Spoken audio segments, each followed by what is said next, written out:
Hello. This is Tiffany with Healthy Passions. If you do not know me, let me briefly introduce myself. I am a certified personal trainer, certified wellness coach, certified energy healer by birth. I am an oracle, prophetess, and a natural healer.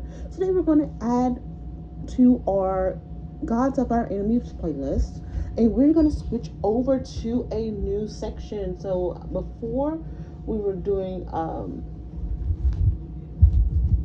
me see.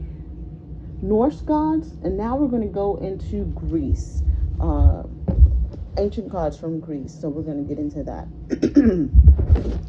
So the first one we're going to start with is Greek god Eros, Eros, the god of love. All right. So Eros is the Greek god of love, desire, and sexual attraction, known for wielding arrows that inspire love in gods and mortals alike.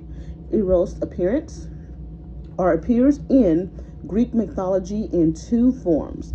In the earliest accounts, he is a primordial god emerging from chaos at the beginning of the cosmos and playing a role in creating or playing a role in creation by inspiring unions among the first beings, thus facilitating procreation in the formation of the universe.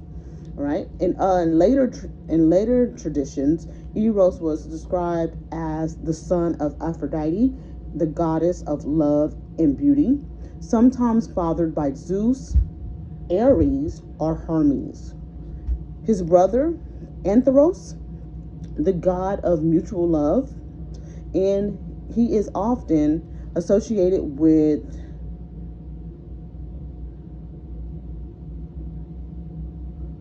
I want to say pathos. Okay, I think it's pathos. Sometimes I have trouble pronouncing these words, but Greek is a lot easier than the Norse dialect. But this is a lot easier, but we'll go from there. Associated with pathos and Hemeros, all right? Representing longing and desire, myth and cultural significance. Eros plays a central role in the myth of Eros and Psyche, where he falls in love with the mortal Psyche. I think I'm saying that right. Psyche. Ultimately marrying her and symbolizing the union of love in the human soul.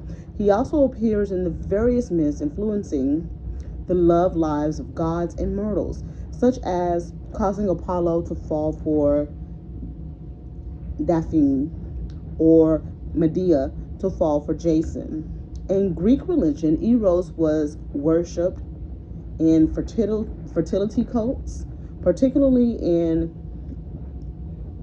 Thespiae, Thespiae, in Athens, though his cult was less prominent than Aphrodite's. Legacy. Eros' influence extends beyond Greek mythology. His Roman equivalent is Cupid. In his iconography as a winged child influenced the depiction of putti and cherubim on Renaissance and Christian art. The Greek word eros means desire, which is the root of the term eroticism. Eros embodies both the primordial force of love that drives creation and the personal, mischievous god of desire, reflecting the Greeks' understanding of love as both a cosmic and human force. How is he worshipped today? In ancient times, in Greece, Eros, in ancient times, in Greece, Eros was worshipped primarily through local cults and festivals. His main sanctuary was at Thespiae in Boeotia. I think that's how you say it. Boeot, as in Tom, IA, where erotica were celebrated, and he also shared a sanctuary with Aphrodite on the north wall of Acropolis, I think that's how you say it, at Athens. Worship often involved offerings, processions, and rituals tied to fertility and romantic unions.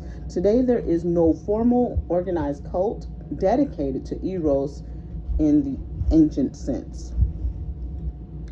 Instead, his worship is symbolic and cultural. Festivals and celebrations can be associated with Valentine's Day and other love-related events draw on Eros's imagery, especially the winged boy with the bow and arrow, a legacy from Renaissance depictions of Cupid and Eros.